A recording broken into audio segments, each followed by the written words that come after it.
99 का चक्कर। बात पुरानी दिनों की। एक लकड़हारा अपनी पत्नी के साथ झोपड़ी में रहता था।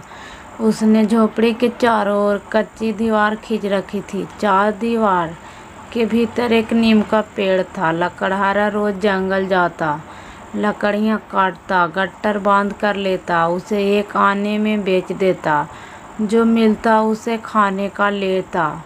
उसकी पत्नी उसका रोज इंतजार करती। लकड़हारे के आते ही दोनों खाना खाते और दुख सुख की बातें करते। रोटी खाकर लकड़हारा नीम के पेड़ नीचे सो जाता और उसकी पत्नी घर के दूसरे कामों में लग जाती।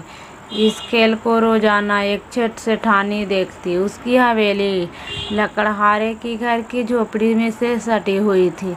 सेठानी मन में सोची कि ये कितना सुखमय जीवन बिता रहे हैं, इन्हें किसी प्रकार की चिंता नहीं है। इधर हमारे सेठ जी देर रात तक आते और रोटी खाकर सो जाते। एक दिन इस बात को सेठ जी को बताती। सेठ ने सेठानी को समझाया कि यह लकड़हारा अब तक 99 के चक्कर में नहीं पड़ा।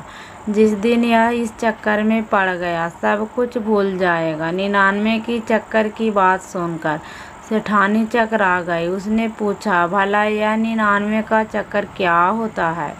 सेठ जी ने लाख समझाया, इसे मत पूछो, अपना नुकसान हो जाएगा।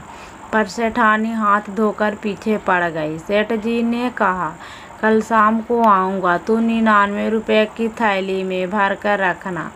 सेठानी तुरंत तैयार हो गई। दूसरे दिन शाम को सेठानी बताया कि देखो, लकड़हारा और उसकी पत्नी चक्कमाल खा रहे हैं, आपस में प्यार से बातें कर रहे हैं। सेठ जी हाँ हूँ करते हुए तमाशा देखते रहे। थोड़ी देर में लकड़हारा सो गया, खर्राटे भरने लगा। तभी सेठ जी ने मौका पाकर रुपये में भरी थैली नीचे फेंक दी। चांदी के रुपये से भरी थैली लकड़हारे के पास गिरी। खनन की आवाज़ सुनकर लकड़हारा जाग गया। आवाज़ सुनकर उनकी पत्नी भी भागी हुई आई और उसने थैली उठाकर देखा, रुपये ही रुपये। दोनों बोले, भगवान ने छप्पड़ फाड़ कर रुपये भेजे हैं। दोनों फूले नहीं समाये और रुपये गिनने लगे। इतने सारे रुपये देख दोनों की आंखें फट रह गई। उन्होंने 20-20 सिक्के की ढेर बनाई, पर एक ढेरी में 19 सिक्के ही रह गए। एक बार गिना, 2 बार गिना, बार गिना, पर सिक्के एक बार 100 ही रहे। दोनों बात करते करते उलझन में पड़ गए कि यदि 1 रुपया और होता तो पूरे 100 हो जाते। अब समस्या यह आई कि इन रुपयों को आखिर कहाँ रखें। लकड़हारा कहने लगा कि मटके में रख ले, पर पत्नी का सुझाव था कि जमीन में गाड़ दें। इसी बातचीत में उन दोनों की नींद उड़ गई, यानी 99 का चक्कर शुरू हो गया। लकड़हारा बोला कि यदि 1 रुपया और हो तो पूरे 100 हो जाते। उसकी पत्नी ने भी कहा, बस एक की कसार गई।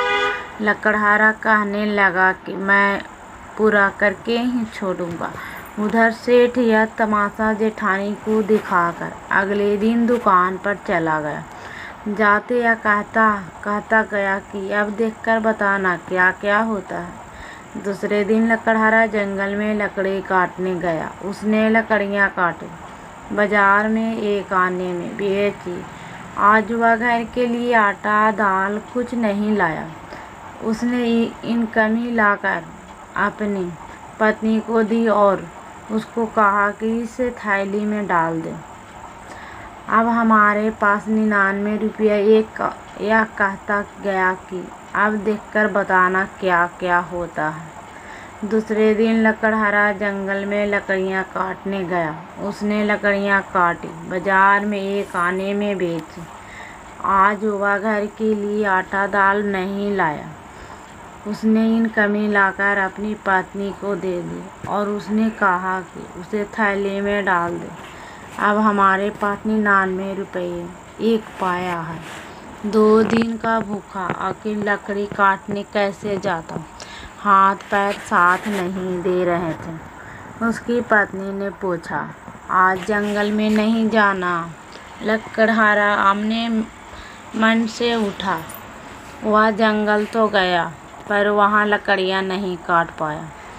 भूख के मारे शरीर का बेहाल था। लकड़हारा खाली हाथ वापस लौट आया। 99 को 100 करके चक्कर में उसका जीना दूभर हो गया। सेठानी चुपचाप सब कुछ देखती रही। रात को सेठ जी घर लौटे। उन्होंने सेठानी से पूछा, बता रही परमेश्वरी, तेरी पड़ोसी का क्या हाल चाल है? भला सेठानी क्या कहती? सर नीचे की ओर झुका लिया। उसने धीरे धीरे पड़ोस का सारा कच्चा चिट्ठा सुनाया। सेठ जी ने कहा, लकड़हारे के तो 99 में ही यह हाल है। हम तो लाखों में खेलते हैं, अब हमारा क्या हाल होगा इसका अंदाज़ा लगा ले। खैर तूने अपने 99 रुपया का आखिर नुकसान करा ही लिया। सेठानी बोली, पर अच्छा हुआ, मुझे तो समझ में आ गया। अब मैंने अपनी आँखों से देख लिया कि यह 99 का चक्कर क्या होता है। प्लीज़ दोस्तों, हमारी वीडियो पसंद आई होगी तो लाइक सब्सक्राइब ज़रूर कीजिएगा दोस्तों, और हमारी चैनल पर नए आए होंगे तो सब्सक्राइब ज़रूर कर दीजिएगा दोस्तों। हमारी वीडियो देखने के लिए